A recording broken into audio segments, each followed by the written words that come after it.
It's a great time to watch a movie. Let's take a look at some of the new offerings with film critic Richard Crouse. Richard, happy Friday. Nice to see you. There you are.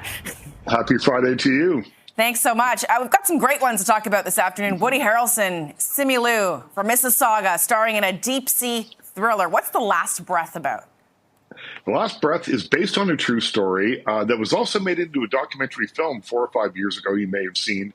And it's about saturation divers, these people who go in these tiny little submersibles, go far, far, far under the surface of the ocean and do repair work down there. When one of them gets cut loose and ends up stranded on this structure, it's up to the other two to try and mount a daring rescue.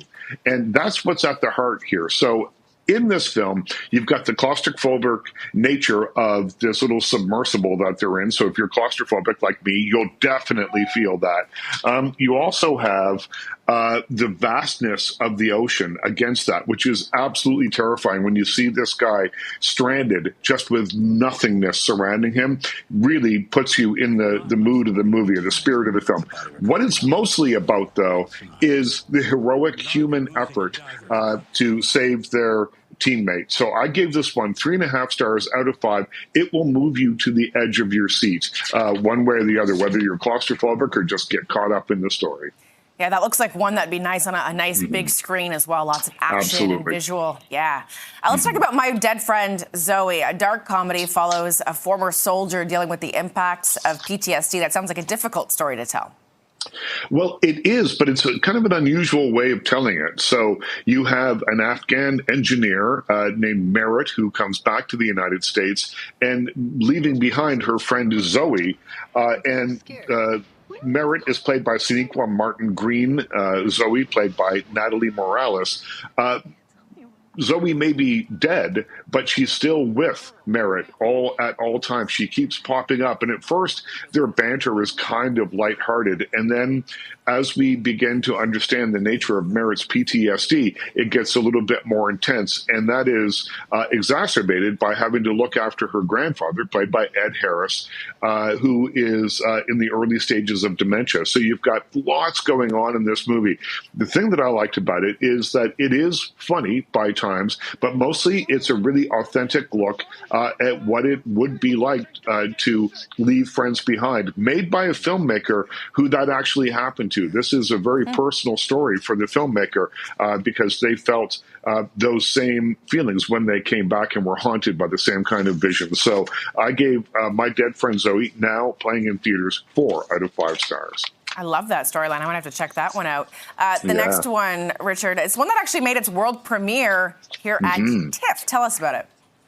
Yeah, this is the Superboys of Malegaon, and this is the story about a young guy named Nasir. It's in the Hindi language. Young guy named Nasir who loves movies, so he'll play at his local theater. He'll play an old Charlie Chaplin movie to a handful of people that show up. And then when he decides to make his own little mashup of old movies and action movies and things, more and more people come in. So he thinks, why don't I just make my own versions of big hit movies and we'll see what can happen.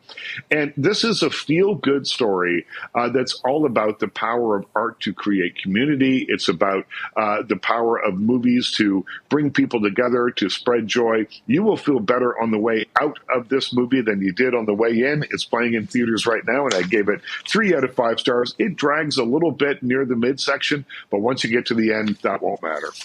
And Rich, before I let you go, the Oscars, they're coming up this Sunday, one of the biggest days of the year in Tinseltown. So I actually have not seen most of the movies that are up for nomination. I've got to catch up, maybe a little cramming weekend, but give me some of your predictions for the big awards. Well, I think it's a tight race between Anora and The Brutalist for Best Picture, but I think it's going to be Anora. That's where my heart lies on that one. But that one could be a surprise, and surprises on Oscar night are always interesting. For Best Supporting Actress, I think we're looking at Zoe Saldana for Amelia Perez. I don't know that that movie's going to win much else beyond that, but I think Zoe Saldana will win. Best Supporting Actor, look for Kieran Culkin in A Real Pain. Great great performance from a guy who was just come off the television show Succession and won every acting award going, and I think that trend will continue on Sunday.